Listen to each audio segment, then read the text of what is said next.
교회의 선교적 정체성과 역할을 지금 살펴보고 있고요. 또 이렇게 뭐 더디게 나가는 것 같은데 벌써 9장이네요.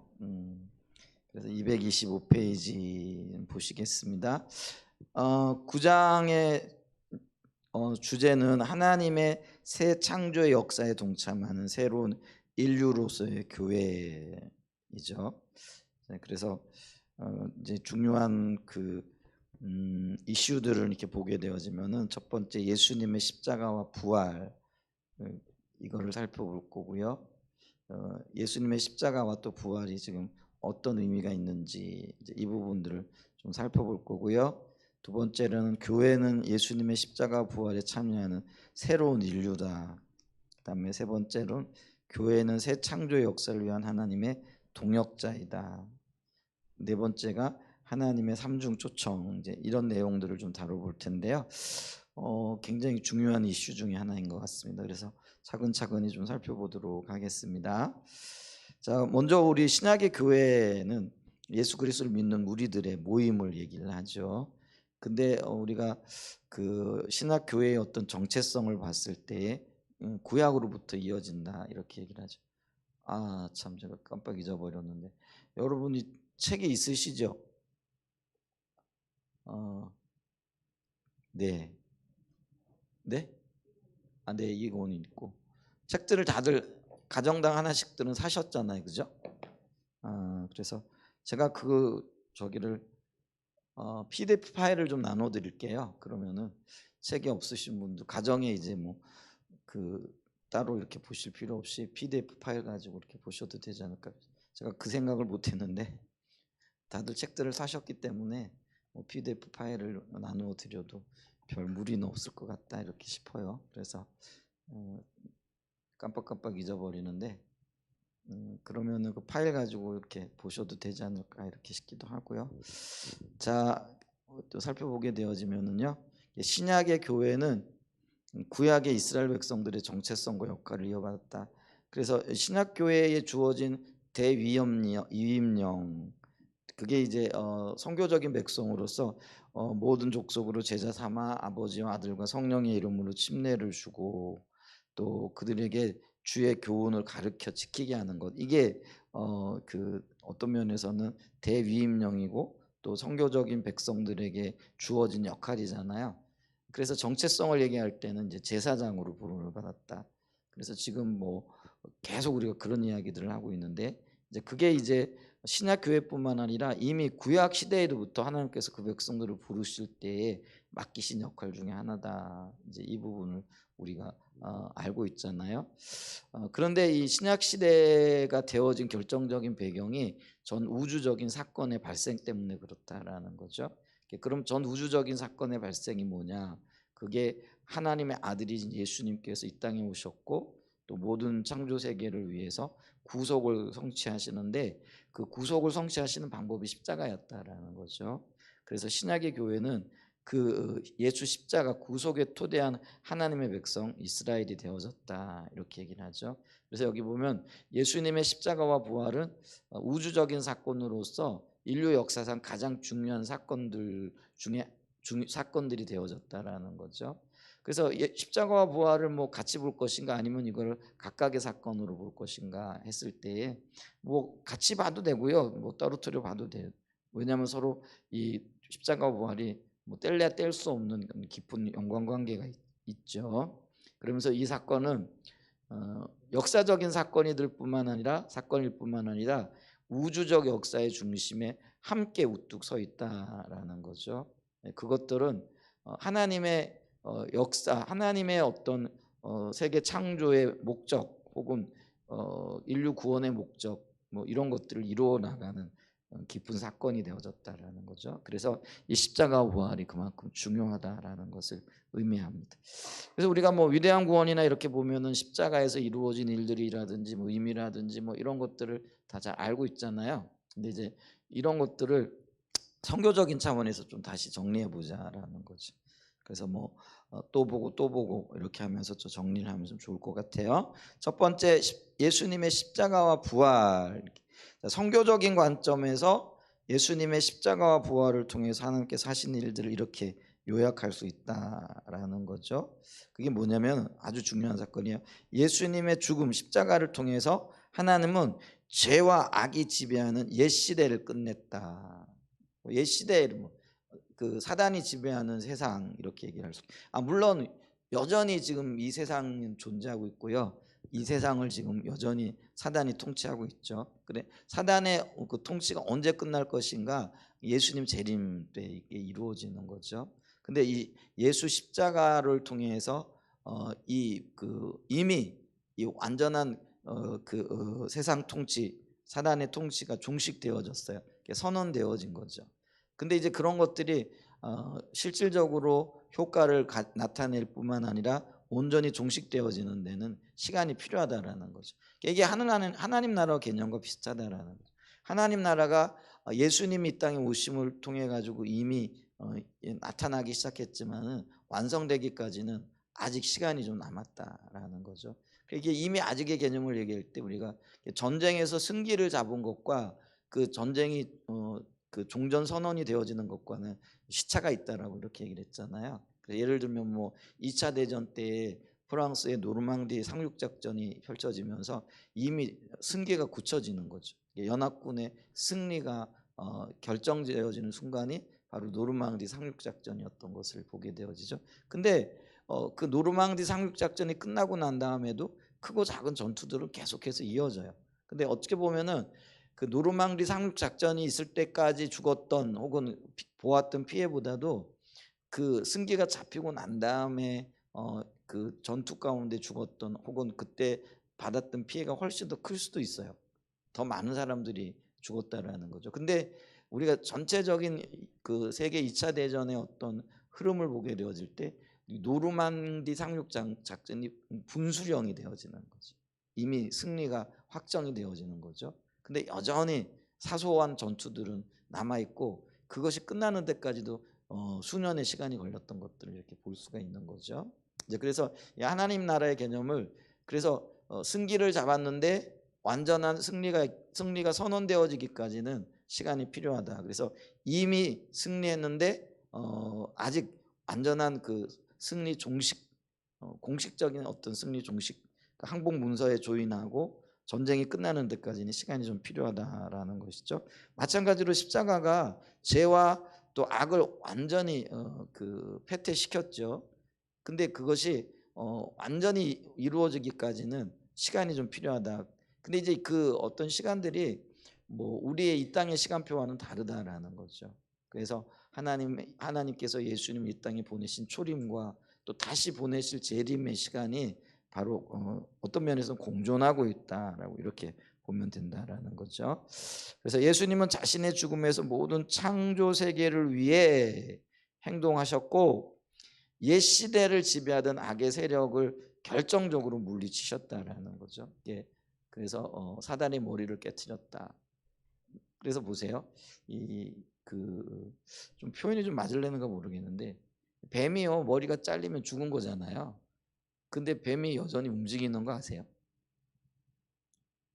그 그게 되게 무서울 것 같아요. 그죠? 네. 머리 잘린 뱀은 제가 못 봤는데 근데 이게 뱀이 그렇대요. 머리가 잘리면 사실 죽은 거잖아요. 근데 몸통은 여전히 움직인다라는 거죠. 그러니까 이제 그 같은 원리라는 거죠. 세상 악이 사단의 머리가 깨어짐으로 이미 패퇴했어요. 근데 아직 몸통은 움직이고 있는 거죠. 근데 그거는 언제 그게 깨끗하게 종식이 되어질 건가? 그게 이제 재림의 때 이루어질 거라는 거죠. 그래서 옛 시대를 지배하던 악의 세력을 결정적으로 물리쳤어요. 그래서 이 세상 악은요 이미 자신이 패퇴했다라는 걸 알죠. 그럼에도 불구하고 어떤 면에서 발악을 하고 있는 그런 모습이다라고 이렇게 볼 수가 있죠. 그래서 예수님은 자신의 부활에서 역시 모든 창조 세계를 위해 행동하셨고, 그러니까 십자가도 그렇고 부활도 같은 의미라는 거죠.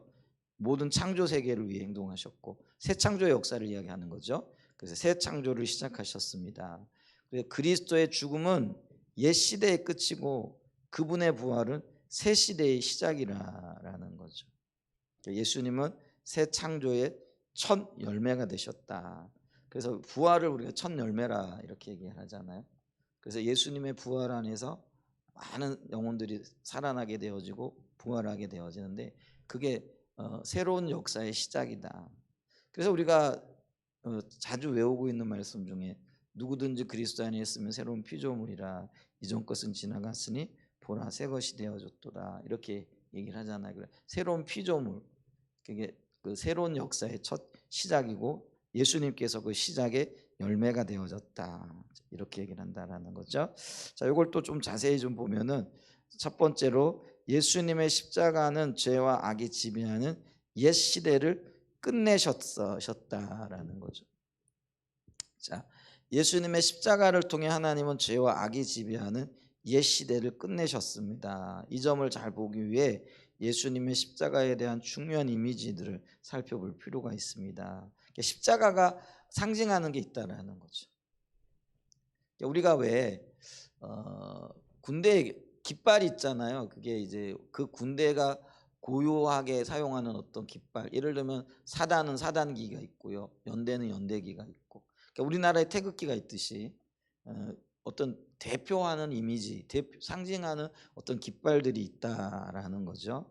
그래서 이 예수님의 십자가도요. 그 상징하는 이미지들 또 그 어떤 것들을 드러내는 것들이 있다라는 거죠. 그럼 그게 뭐냐라는 거죠. 자, 그것들을 살펴볼 필요가 있는데, 자, 이 이미지들은 예수님의 십자가가 지니는 의미를 보다 잘 이해할 수 있도록 하기 위한 것인데요. 가장 대표적인 이미지는 대속적 속죄라는 거죠.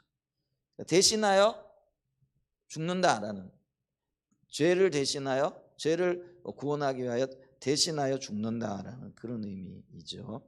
그래서 이 대속적 속죄를 생각하게 되어지면은 가장 먼저 떠오르는 게 구약적으로는 어린 양, 짐승들, 흠 없었던 짐승들. 여러분 그 구약 시대 제사를 드릴 때 아무 짐승이나 드리게 돼 있지 않아요?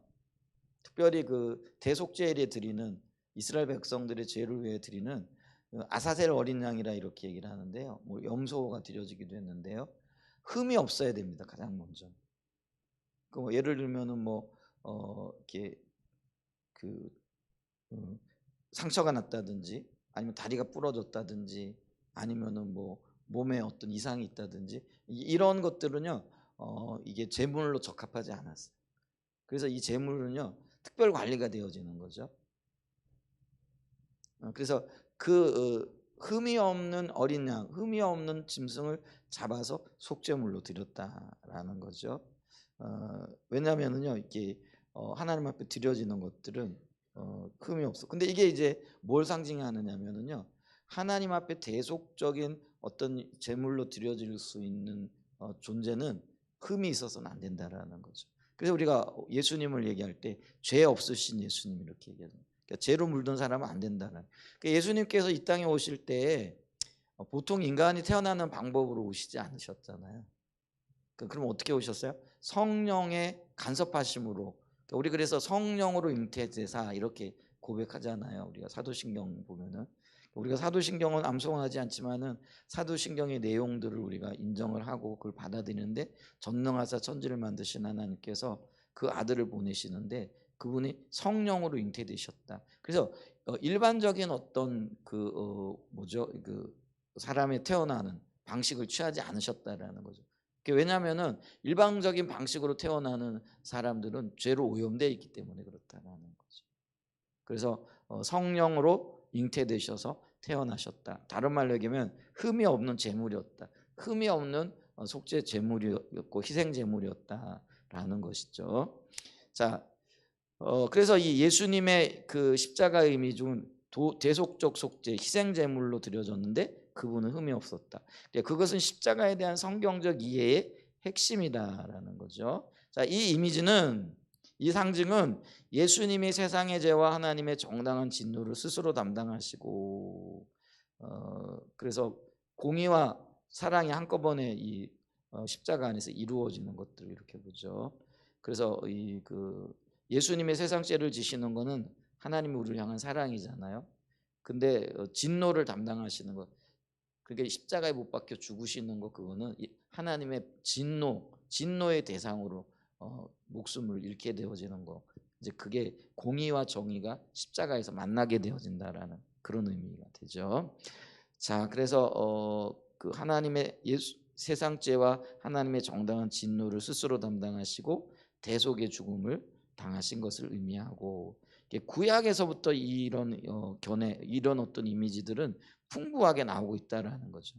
많은 성경 구절들이 이 이미지를 뒷받침하는데, 요한복음 1장 29절에 보면 보라 세상 죄를 지고 가는 하나님의 어린 양이로다. 또 로마서 3장 25절에 보면 이 예수를 하나님이 그의 피로서 믿음으로써 말미암는 화목 제물로 세우셨으니 이는 하나님께서 길이 참으시는 중에 전에 지은 죄를 간과하심으로 자기의 의로움을 나타내려 하심이니라. 화목 제물 이런 의미도 그렇고요. 근데 그 화목 제물이 피를 드림으로써 생명이죠. 이제 그런 어떤 의미 가지게 된다라는 거죠. 요한일서 4장 10절에도 보면 사랑은 여기 있으니 우리가 하나님을 사랑한 것이 아니요 하나님 우리를 사랑하사 우리 죄를 속하기 위하여 화목 제물 십자가를 지게 하신 그 아들로 보내셨습니다. 자, 이런 어떤 말씀들을 보면서 우리는 그 속죄 제물로 오신 예수님을 떠올리게 되어지는데, 그게 십자가가 의미하는 바다라는 거죠. 우리가 그 십자가를 통해서 그걸 볼 수 있는데, 그런데 이제 문제는 뭐냐면 그동안 특히 복음주의 진영에서 보수 복음주의라고 얘기하고 있고요. 사실 이제 우리가 속해 있는 교단 혹은 대부분의 한국교회 교단들이 보수 복음주의 교단 혹은 보수 복음주의 계열이라 이렇게 얘기를 하죠. 근데 자유주의 진영이라고 할 수 있는 그 에큐메니칼적인 어떤 운동을 벌이고 있는 교단들도 있어요. 예를 들면 감리교가 신학적으로는 그래요. 요즘은. 그다음에 이제 장로교 중에서도 기독교 한국 장로계, 그게 이제 기장이라고 이렇게 얘기를 하는 거죠. 대표적인 이제 신학교가 저 수원에 있는 한신대라고 이렇게 얘기할 수 있죠. 이제 그런 그다음에 또 뭐 그런 어떤 것들을 해가지고 아세아 연합신학대학 뭐 이런 데도 있잖아요. 이제 그런 데도 이제 그런 데는 이제 뭐 어떤 면에서는 이제 보수주의자들과 아니면 이들을 한데 어울려고 하는 그런 어떤 시도들을 하고 있는 그런 어떤 신학적인 색채를 띠고 있죠.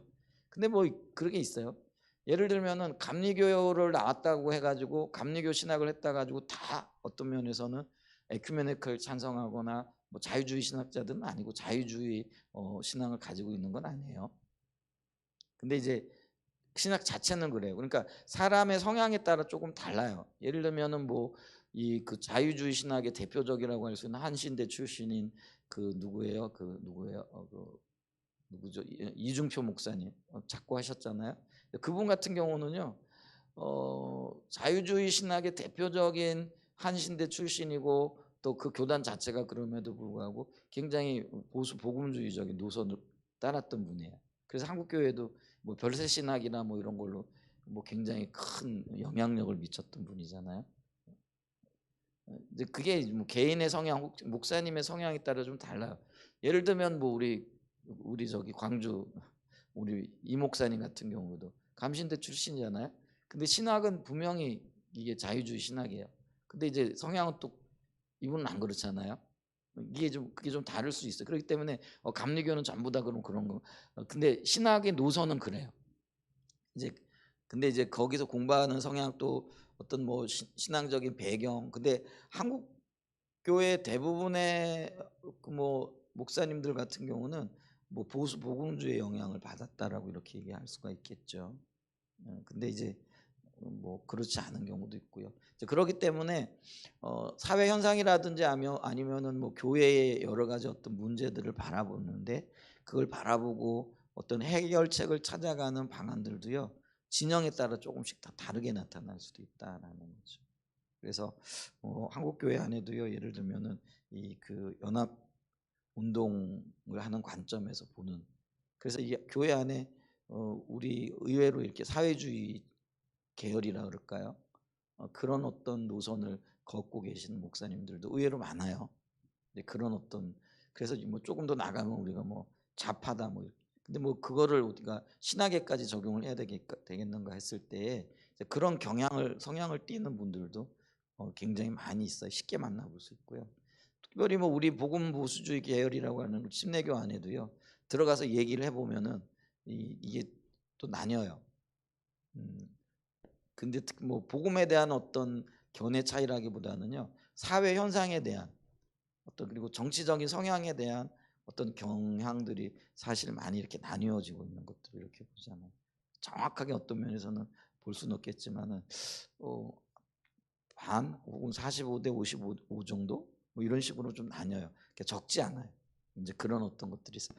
그렇기 때문에 어떤 면에서는요, 이 교회를 선택하는 것도요, 목사님들의 어떤 성향이나 이런 것들을 굉장히 봐야 되고, 그래서 그런 면에서 보면은 이 성도들의 입장에서는 뭐 이제 그들이 교회를 선택할 때 뭐 봐요? 가장 먼저 교단 보잖아요.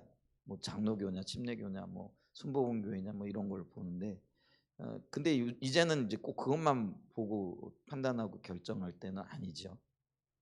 왜냐면은 이제는 그 교단 안에 이미 뭐 여러 색깔들, 우리 여러 소리를 내는 이런 목사님들 계시기 때문에 그것도 좀 면밀하게 좀 살펴봐야 될 부분들이 있기는 있죠.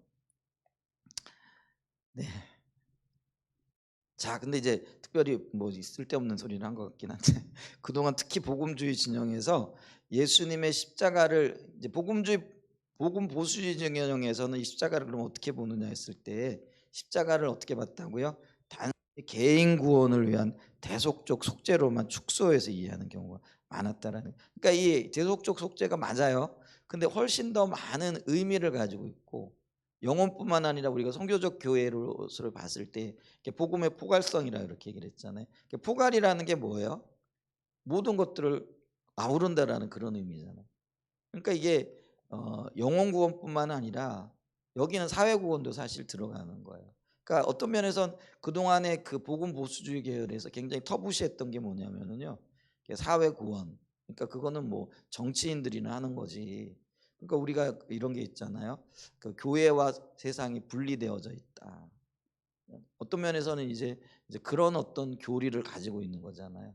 그래서 종교가 세상의 정치에 관여해서도 안 되고 정치가 종교에 관여해서도 안 된다. 사실은 이제 이런 게 나왔던 이해 중에 하나가 뭐냐면은요.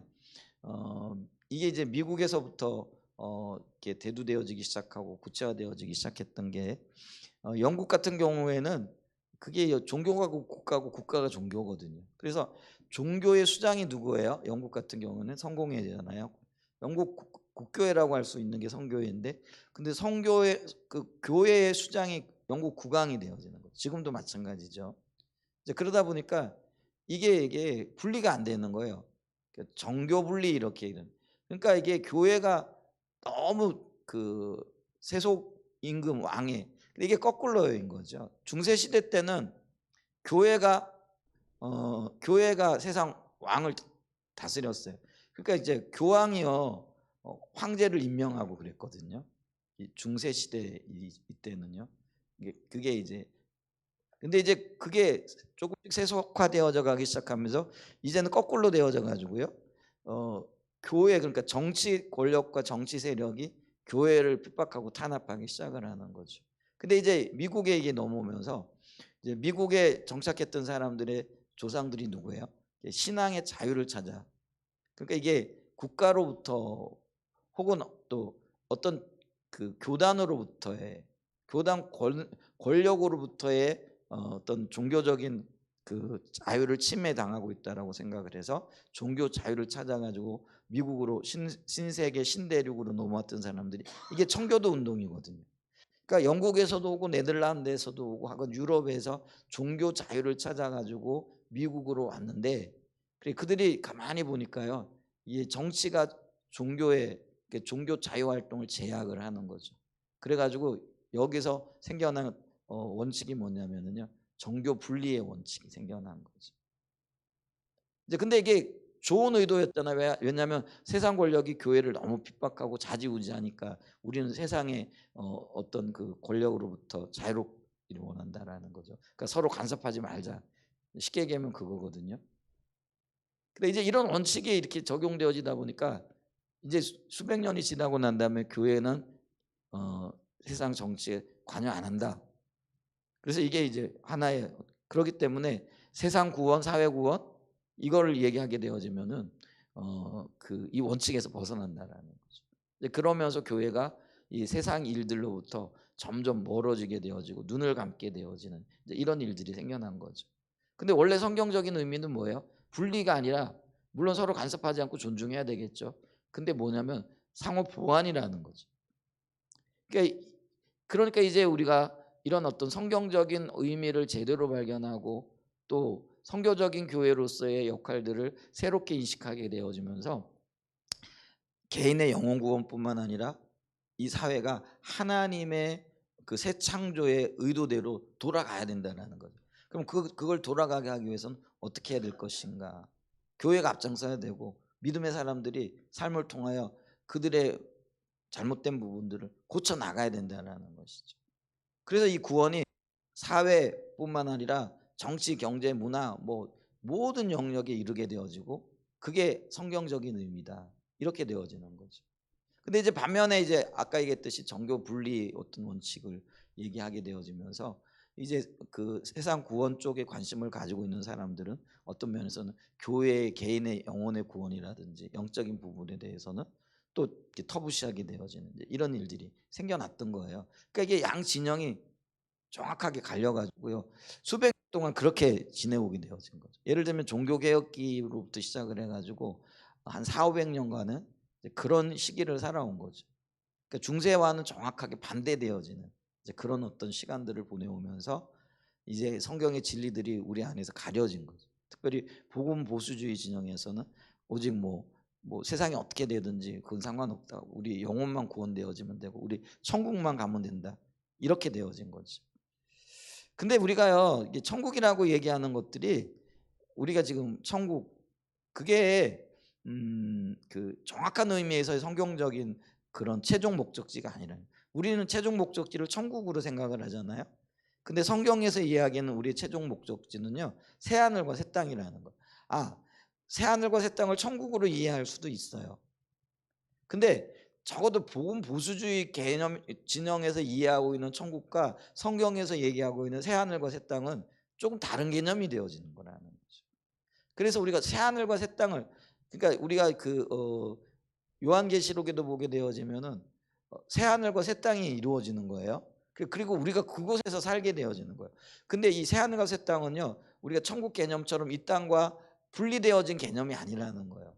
그래서 우리가 새 하늘과 새 땅에서는요, 이 땅에 있던 것들이 유지되어지는 것들도 있다라는 거예요. 반면에 이 땅의 것들, 예를 들면 죄악된 것들 이런 것들은 없어지겠지만 이 땅에 하나님께서 창조하셔서 주님께서 영감으로 역사하셨던 어떤 것들은 새 하늘과 새 땅에서도 그대로 존재한다라는 거예요.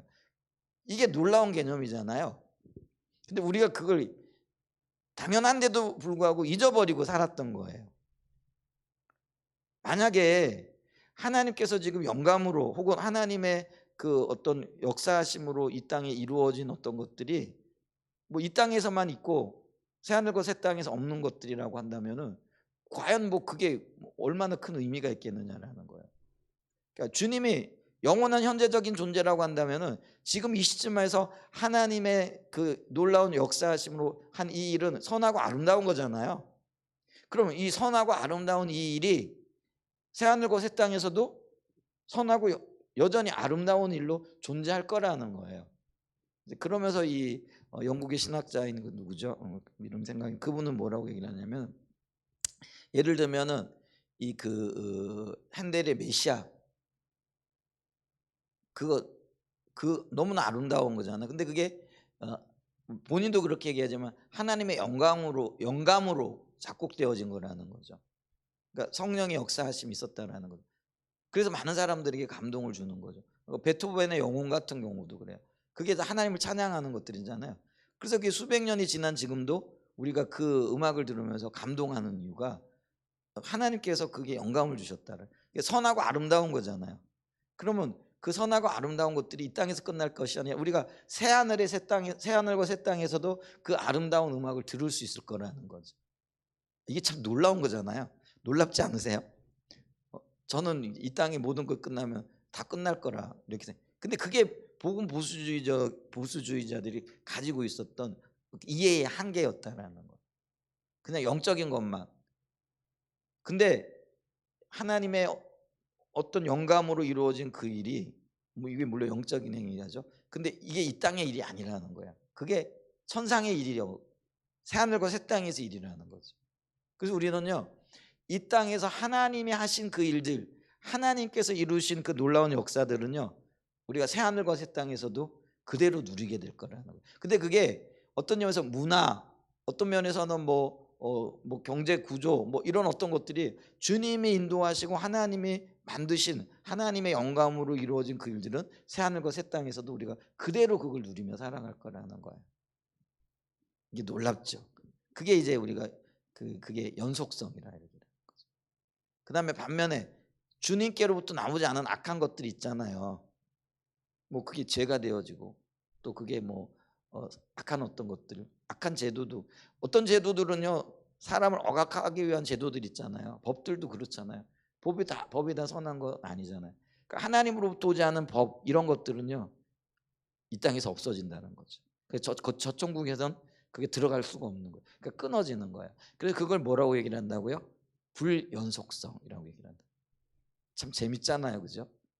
그래서 우리는요 어쩌면은요 천국에 가서 이 땅에서 하던 좋은 어떤 것들 하나님이 선하게 보시고 귀하게 보시는 거는 여전히 새하늘과 새 땅 그걸 누릴 거예요. 근데 이제 엄밀히 얘기했을 때 우리가 천국이라고 얘기하는 그게 새하늘과 새 땅은 아니라는 거예요. 이해가 되셨죠?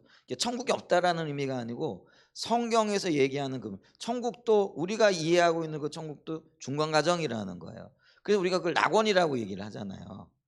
그래서 예수님께서 왜 그 십자가에 못 박혀 돌아가실 때 한편에서도 강도 오늘 네가 오늘 나와 함께 낙원에 있으리라 이렇게 얘기를 하잖아요. 근데 이제 우리는 그 낙원을 이때까지 천국으로 이해를 했다라는 거예요. 근데 그 낙원은요 최종 기착지가 아니라는 거예요. 그럼 잠깐 머물다가 주님이 새 하늘과 새 땅을 가지고 오실 때 그게 우리가 갈 곳이라는 거예요. 그게 이제 진정한 의미의 천국이 그 땅이 되어지는 거죠. 그러면 새 하늘과 새 땅이 어디에 존재할 건가? 뭐 우리는 잘 모르죠.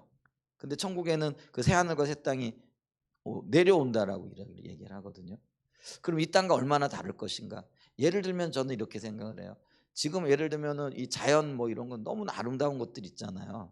천국에서도 그런 아름다운 것들이 있을 거예요.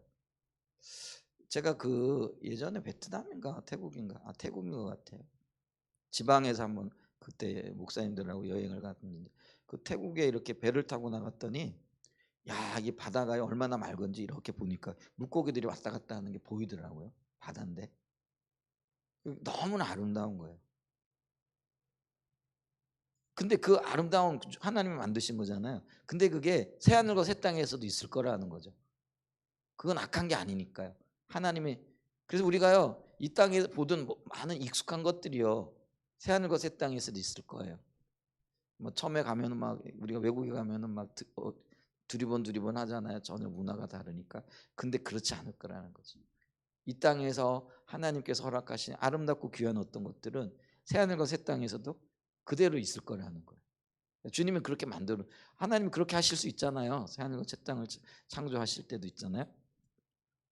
왜 이런 얘기 그런 거 생각하면 참 행복하잖아요. 이 땅에서 우리의 뭐 미움, 뭐 다툼, 시기, 질투 이런 것들은 다 없어질 거예요. 왜냐하면 그게 주님으로부터 온 게 아니니까요. 근데 이 땅에 서로 사랑하고 섬기고 뭐 이 땅에 서로 존귀하게 여기고 이런 것들은요 여전히 새하늘과 새 땅에서도 있을 거라는 거예요. 그래서 우리가요 이왕 땅에서 잘 섬기고 웃는 얼굴로 대하고 뭐 이런 것들이 그 땅에서도 그대로 이어질 거다. 새하늘과 새 땅에서도 이어질 거다라는 거죠. 근데 이제 복음 보수주의자들의 경우가 이게 그 개인국은 영혼에만 이렇게 축소해 버리게 되어지면은요 모든 것들이 불연속성이 되어 버린다는 거죠. 우리는 그런 이 땅의 모든 것들은 불타 없어져 버린. 근데 이 불타 없어져 버리는 것에 대한 얘기를 할 때도 불타는 게 있고 불타지 않는 게 있잖아요. 그 불타지 않는 게 뭐예요? 금, 은 뭐 이런 것들인데 그러면 우리 금, 은을 그걸 얘기하는 거냐? 그게 아니라는 게 이게 상징적인 의미라는 거예요. 이 땅에서 우리가 행한 어떤 의로움들, 의로운 행위. 그래서 예를 들면은 마태복음 6장에서 얘기하는 성도의 의로운 행실들이 있잖아요.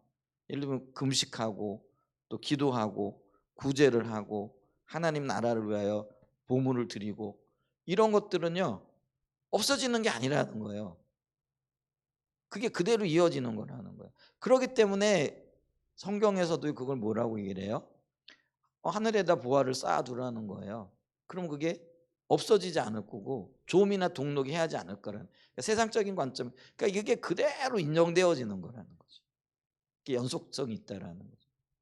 그러니까 우리가요 이게 주를 위해 하는 모든 것들이요 그게 뭐라 그럴까요? 이게 손해가 되는 게 아니고요 없어지는 것들이 아니라 단 하나도 없어지지 않는다라는 거. 오죽했으면 주님이 내 이름으로 이 작은 아이에게 냉수 한 그릇을 대접해도 그게 없어진다고요? 아니면 안 없어진다고요? 그게 안 없어진다라는 거예요. 그러니까 우리가 이 땅에서 정말 주님의 관점에서 잘 살아야 할 이유가 있어요. 근데 이거를 영적으로만 보게 되어지면 그 모든 것들이 끊어지는 거예요. 불필요한 것들인 거죠. 그러니까 잘못된 이해, 잘못된 오해들이 우리의 신앙생활을 잘못된 길로 이끌 수 있는 그런 여지들이 다분하다라는 거죠. 기에 오늘날 우리가 그런 이해들을 가지고 있었다. 그래서 여기 복음 보수주의적인 진영에서 예수님의 십자가를 단순히 개인 구원을 위한 대속적 속죄로만 축소 그런 의미가 없는 게 아니에요. 있어요. 그럼에도 불구하고 이게 축소되어졌다라는 거예요. 100으로 살아야 되는데 그냥 한 30, 40만 사는 거예요. 그럼 얼마나 큰 손해겠냐라는 거죠. 그렇잖아요? 예를 들면 우리가 국가에서 우리에게 주는 어떤 혜택이 있는데 그거를 잘 몰라가지고 혹은 축소해가지고 100으로 다 누리지 못하고 한 30% 40%만 누리면은 그거 얼마나 큰 손해겠느냐라는 거. 그죠? 100만 원 예를 들면은 뭐 100만 원을 지원금을 줬는데 30% 3, 40만 원만 그걸로 만족한다. 이왕에 뭐 다 받아내야 되잖아요. 좀 표현이 너무 세속적인가요? 그렇잖아요. 이 개념도 그렇다라는 거죠. 이 풍성한 어떤 이 십자가의 의미, 그 속에 담겨져 있는 놀라운 어떤 하나님의 역사들을 다 받아 누려야 되는데 그걸 축소해 가지고 뭐 30% 40% 혹은 뭐 절반을 누린다 해도 많이 누리는 거지만은 그것밖에 지금 이르지 못하고 있다라는 거죠. 자, 그 경우 복음을 제시할 때 하나님과의 개인적인 관계의 중요성으로부터 시작해. 이게 중요한 건 틀림없죠. 근데 그것에서 그쳐서는 안 된다는 거죠. 그런 관계를 가로막는 개인적인 죄악의 문제로, 그리고 그런 죄에 대한 해결책으로 예수님 십자가를 제시합니다. 그리고 자신을 위해 그리스도의 공로를 얻는 방법으로서 개인적인 믿음과 회개를 제시합니다. 당연히 이런 복음 제시는 전혀 문제가 없습니다. 옳아요, 그죠? 당연히 또 그렇게 해야 돼요.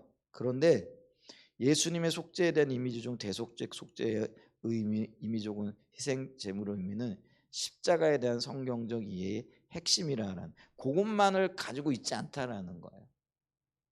그래서 우리가 이 구속을 얘기할 때, 대속을 얘기할 때도 예수님께서 단지 우리의 영혼만을 위해서 죽으셨느냐? 맞아요, 그죠? 틀림없죠. 근데 주님은 뭐예요? 모든 피조 세계의 회복을 위해, 그러니까 인간이 더럽힌 죄로 인하여 더럽힌 모든 하나님의 피조 세계, 그 피조 세계를 위하여, 그 피조 세계의 회복을 위하여 십자가에 못 박히셨다라는 거예요. 그래서 우리가 이 복음을 포괄적이다, 그리고 구원을 얘기할 때도 이 포괄적인 구원을 얘기를 하는 거예요. 그래서 선교적인 교회의 출발이 이거를 이해하는 데서부터 시작되어진다라는 거예요. 자, 그래서 영혼 구원만을 목표로 삼고 가는 것과 이 모든 하나님의 창조 세계의 구원을 위하여 가는 거는요, 당연히 가는 길이 달라져요. 왜냐하면 목표가 다르고 목적이 다르기 때문에 그 목적을 이루는 방법은 그 목적에 맞게 달라질 수밖에 없잖아요. 그걸 지금 얘기하고 있다라는 거죠. 그래서 이걸 우리가 잘 이해를 해야 된다. 자, 문제는 예수님의 십자가를 이 이미지로만 축소해서 이해하면 개별적인 신자의 삶을 넘어서는 십자가의 중요성이 분명해진다는 데 있습니다. 따라서 우리가 예수님의 속죄를 개인의 구원으로만을 위한 것으로 축소시키는 것을 피하고 예수님께서 십자가에 이루신 일들을 포괄적으로 올바로 이해하려면 우리는 십자가에 대한 다른 성경적 이미지들도 인정하고 십자가의 개인적 공동체적 우주적인 의미를 전체 여기 보면 개인적, 공동체적, 우주적인 의미 전체를 받아들여야 한다는데 우리는 지금 그걸 어디에만 초점을 맞췄다라는 거예요? 개인적이라는 거죠. 그러면 공동체적, 우주적인 의미는 어디가 있느냐라는 거죠. 막 요거 더 많은 의미들도 있겠지만 요것만 봐도 3분의 1밖에 우리 못 누리고 산다라는 그런 의미죠. 자, 그 첫 번째 의미가 대속적 구원의 의미. 그 구원의 의미가 인간 영혼에만 있느냐 아니면 하나의 모든 피조물 가운데 있느냐, 이제 요거죠. 그 다음에 또 하나 속죄에 대한 또 다른 이미지가 뭐라고요? 승리의 이미지라는 거죠. 승리의 이미지에서 십자가는 전투와 고난을 통해 악을 이기신 하나님의 승리이며 그 결과로 해방된 것은 창조 세계와 하나님의 백성이다라는 거죠. 이것도 엄청난 거죠. 예수님께서 그, 그 악과의 그 전쟁에서 승리하셨다. 하나님의 승리다. 그 결과로 어떤 열매가 맺어졌느냐면 창조 세계가 해방됐다라는 거죠. 모든 피조물들이 해방됐다라는 거죠. 그 다음에 하나님의 백성들이라는 거죠. 자, 이 이미지는 십자가의 이미지가 갖는 우주적 범위에 주의를 기울입니다. 하나님이 십자가에서 거두신 승리는 모든 창조 세계를 오염시킨 죄와 악에 대한 승리입니다. 예수님의 십자가를 보다 포괄적으로 이해하려면 그것은 우리가 일권 다시 뭐 봐야 되는데 우리가 지금까지 봤으니까요. 1권에서 살펴본 성경 이야기 안에서 이해하는 것이 중요해요. 성경 이야기가 어떻게 된다고요? 창조, 타락, 구속. 거기다 조금 하나를 더 붙이면 회복. 이제 이걸 이제 붙일 수 있다 그랬잖아요. 이게 이제 메타 내러티브라는 거죠. 내러티브라는 이야기인데 메타라는 거대한 이야기잖아요. 이 거대하다라는 건 뭐냐면 하나님의 의도와 의중이 담겨져 있는 이야기. 그러니까 하나님의 목적이 담겨져 있는 이야기라는. 그게 성경 이야기라는 거. 근데 하나님의 목적이 뭐냐? 창조하셨는데 타락했어. 타락한 그거를 다시 회복하는 거. 그게 구속이라는 거. 그래 이런 이 하나님의 의도와 관련되어진 거대한 이야기들이 성경에만 있다라는 거야. 그 세상 어떤 이야기에도 그런 이야기는 없는데 오직 성경이 그걸 얘기하는데요. 근데 그것이 우리의 세계관이 되어져야 된다라는 거죠. 근데 세계관이 되어진다라는 건 뭐예요? 그러니까 이 창조 타락 구속에 대한 해답이 제시되어져야 된다라는 거예요. 그래서 우리가 이 세계관을 구성하는 데 있어서 세 가지 질문을 한다라 그랬잖아요. 우리가 어디서 왔는지, 무엇 때문에 사는지, 그리고 결과 나중에 어떻게 될 건지. 근데 이게 창조 타락 구속이라는 거예요. 근데 세상에 그 어떤 이야기도요. 이 세 가지 우리가 어디서 왔고 무엇 때문에 살며 어디로 가는가 이 해답을 제시해 주지 않는다라는 거예요. 근데 오직 유일하게 이 해답을 제시해 주는 게 성경이라는 거예요. 놀랍지 않아요? 수많은 세상에 지혜자들이 있고요. 세상에 수많은 뭐라 그러죠? 뭐 철학자들이 있고요. 세상에 위대하다고 하는 사람들이 있어요. 근데 그 누구도요. 이 세 가지 질문에 답을 못 해주는 거예요. 그러니까 우리가 현인의 대표라고 얘기하는 소크라테스, 그 다음에 뭐 종교의 대표적 어떤 면 타종교, 불교, 지혜를 대표한다라고 얘기하는 뭐 이 부다, 부처. 우리가 그 뭐 세계 고등 종교를 얘기할 때 그렇게 얘기를 하잖아요. 그 고등 종교의 창시자들이라고 하는 그들도요. 이 문제에 대한 해답을 제시를 못 해주고 있는 거예요. 근데 오직 성경만이 유일하게 이거를 제시해 주는 거예요. 그래서 이게 하나님의 이야기인 거예요. 그래서 메타 내러티브가 되는 거예요. 참 놀랍죠. 이런 거 생각하면은요 하나하나가 얼마나 엄청난 이야기들인가 이것들을 볼 수 있다라는 거죠. 그래서 우리가 이 승리를 이야기할 때도 사람 영혼의 승리만이 아니라요. 모든 피조 세계 하나님이 창조하신 모든 창조 세계의 승리라는 거죠. 그래서 포괄적인 어떤 관점에서 이걸 봐야 된다라는 거죠. 그래서 성경 이야기 안에서 이해하는 것이 중요하다. 그게 창조, 타락, 구속. 그게 성경 이야기의 핵심이라는. 자, 그리고 그렇게 하면 십자가에 대한 이 이미지를 보다 잘 이해할 수 있습니다. 자, 속죄에 대한 이 이미지를 잘 보여주는 성경 구절 중 하나는 골로새서 2장 14절로 15절이라 만물이 우리를 거스리고 불리하게 하는 법조문으로 쓴 증서를 지우시고 제하여 버리사 십자가에 못 박으시고 통치자들과 권세들을 무력하여 드러내어 구경거리로 삼으시고 십자가로 그들을 이기셨도다. 여기 보게 되어지면은 그 법조문, 율법 뭐 이런 것들은 사람을 그 정죄하는 거잖아요. 너 죄인이지, 너 죄지었지. 이게 이제 율법의 기능 중에 하나잖아요. 죄를 드러내게 하는 거잖아요. 근데 그런 것들을 제거하고 십자가에 못 박으셨어요. 여기서 통치자가 권세자들 무력하여 하나님을 반하는 세상 지배자들을 얘기를 하는 거죠. 그들을 무력하여 오히려 어떻게 했다는 거죠? 구경거리를 삼으시고 십자가로 그들을 이기셨다. 그래서 하나님의 창조 세계 전체가 회복되어지고 또 억압받고 있던 모든 영혼들이 구속되어지는, 그래서 이 포괄적인 구속의 의미, 십자가의 승리, 그게 모든 피조 세계와 모든 영혼들에게 있었다라는 거죠.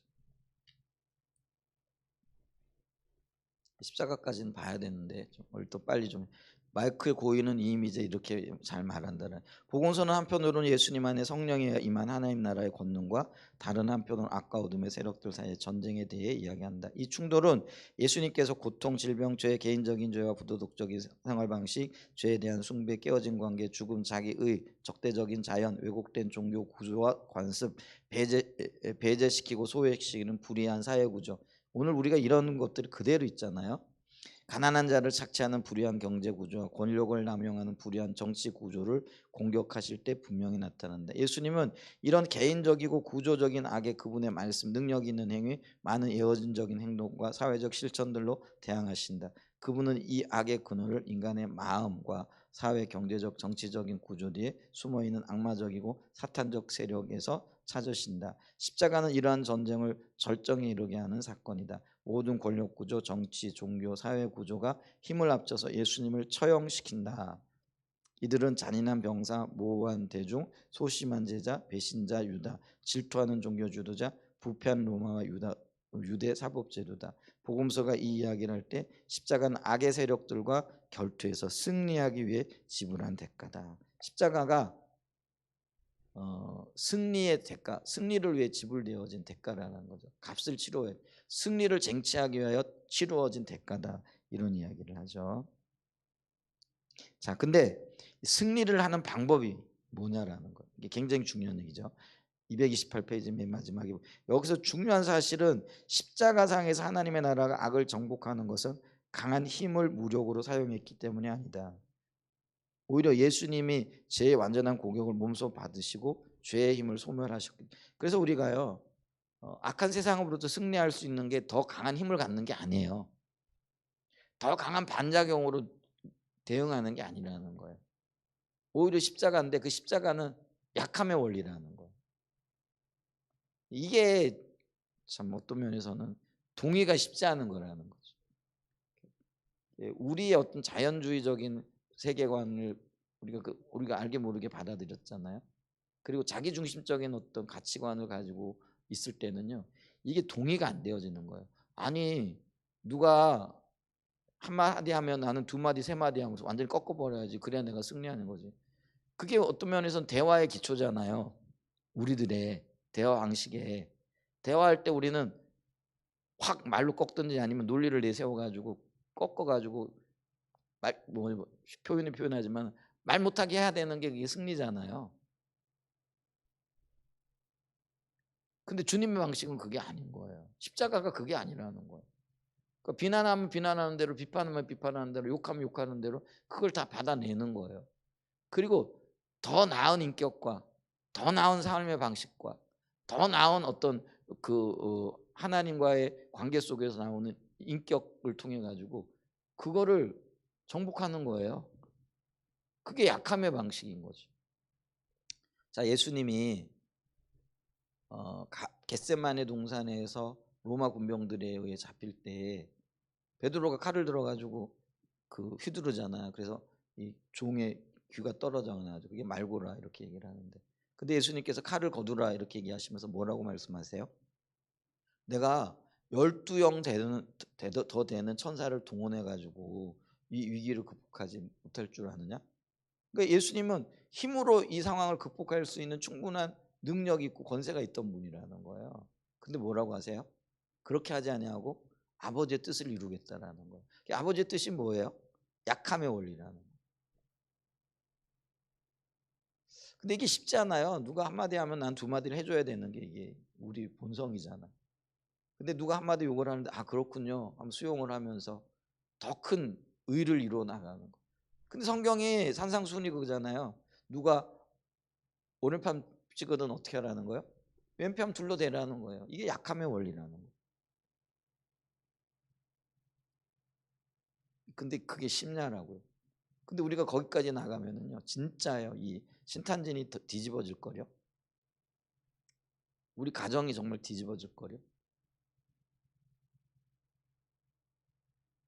이게 예수님의 방식을 우리가 본받고 그 방식대로 살아간다.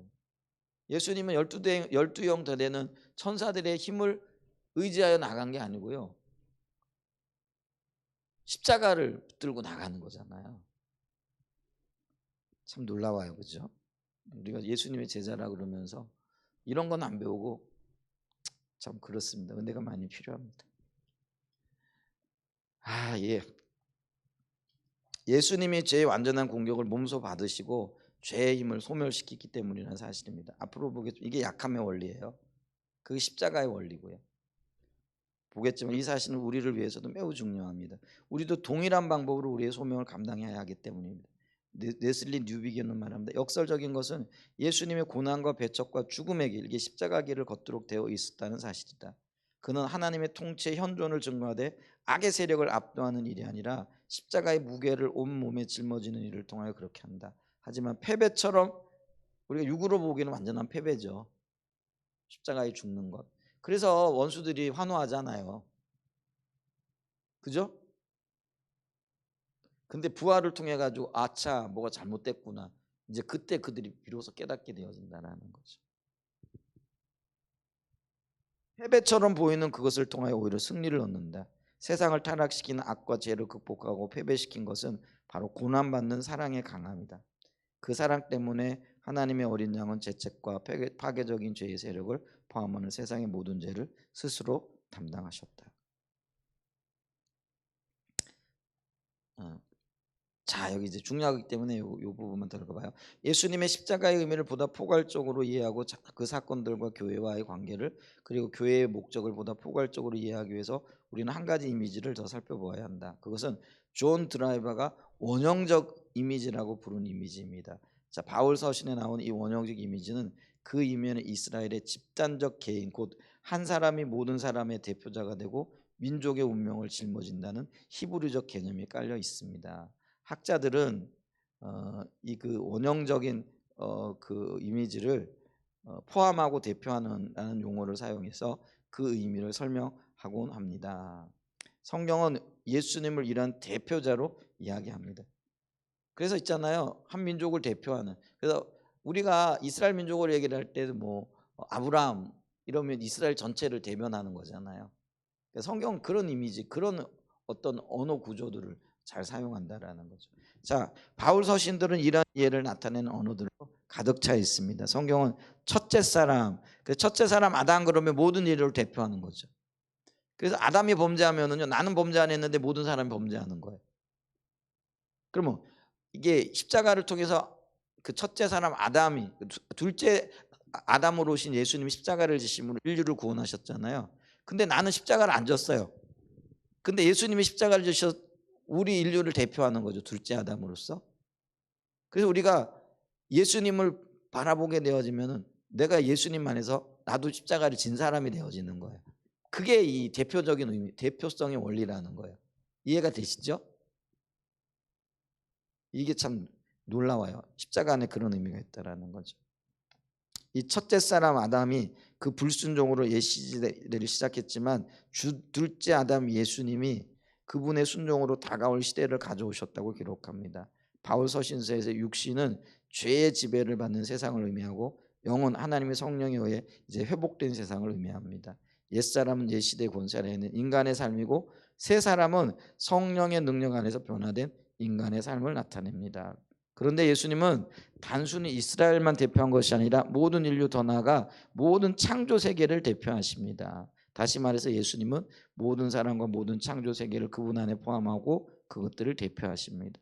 그리고 예수님은 몸소 그들의 운명을 짊어지시고 십자가에서 돌아가심으로 죄, 악, 사탄적 세력과 죽음의 지배를 받는 옛 시대를 끝내셨어요. 어디서? 십자가에서. 예수님의 죽음은 옛 시대의 마지막을 의미합니다. 옛 시대의 죄, 악, 사탄의 죽음의 세력은 패배한 적들입니다. 그들은 다가올 시대에 속한 자들에게 대한 지배력을 상실했습니다. 그리고 예수님은 자신의 부활을 통해 새 시대를 열었다라는 거죠. 자, 십자가가 세 가지 이미지가 있다라는 거. 하나는 뭐예요? 대속적 의미. 하나는 승리의 의미. 또 하나는 뭐예요? 대표의 의미 가진다라는 거죠. 참 놀랍죠? 네, 여기까지 보겠습니다. 그래서 십자가와 부활 두 가지를 살펴봐야 되는데, 왜냐하면 이게 우주적인 사건인데 오늘 십자가 사건 좀 시간이 더 되면은요 이렇게 쭉 더 살펴보면 더 명료하겠죠. 근데 뭐 이것도 괜찮습니다. 하나씩 살펴보는 것도. 네, 기도하죠. 좋으신 하나님을 찬양합니다.